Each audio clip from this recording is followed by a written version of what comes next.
यह निराशाजनक है कि लंबित आपराधिक मामलों को निपटाने के लिए सर्वोच्च न्यायालय ने उच्च न्यायालयों को अस्थायी न्यायाधीशों को नियुक्त करने की जो अनुमति दी थी, उसके अनुरूप किसी उच्च न्यायालय ने आगे बढ़ने की आवश्यकता नहीं समझी।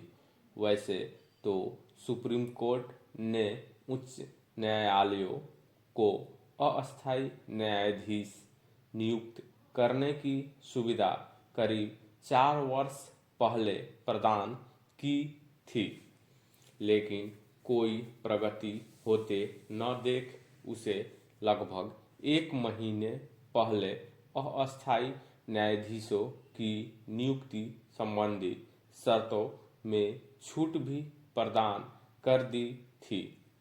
यह आश्चर्यजनक है कि इसके बावजूद किसी उच्च न्यायालय ने अस्थायी न्यायाधीशों की नियुक्ति करने में कोई रुचि नहीं ली।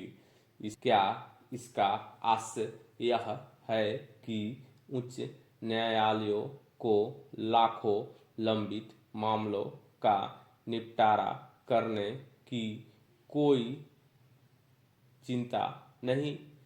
वस्तुस्थिति जो भी हो, यह ठीक नहीं कि लोगों को समय पर न्याय देने के मामले में कहीं कोई उत्साह नहीं दिखाया जा रहा है।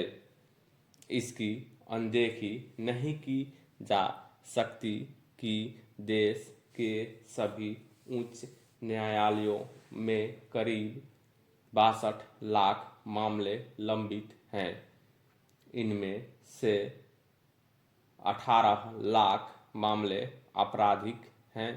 इन्हीं आपराधिक मामलों का निपटारा करने के लिए सर्वोच्च न्यायालय ने उच्च न्यायालयों को अस्थायी न्यायाधीश नियुक्त करने की अनुमति एवं सुविधा प्रदान की थी।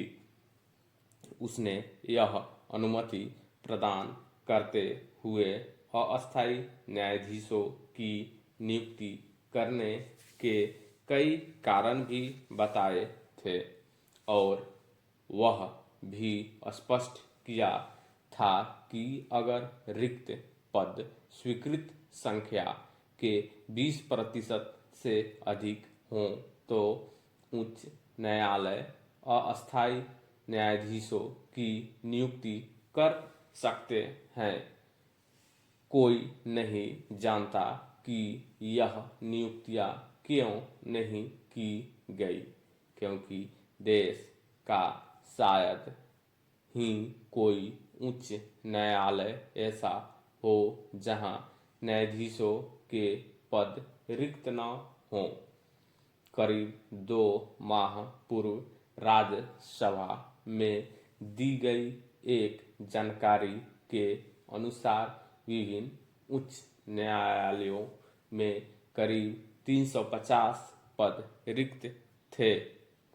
अकेले इलाहाबाद उच्च न्यायालय में कुल 160 में से 70 से अधिक न्यायाधीशों के पद रिक्त थे।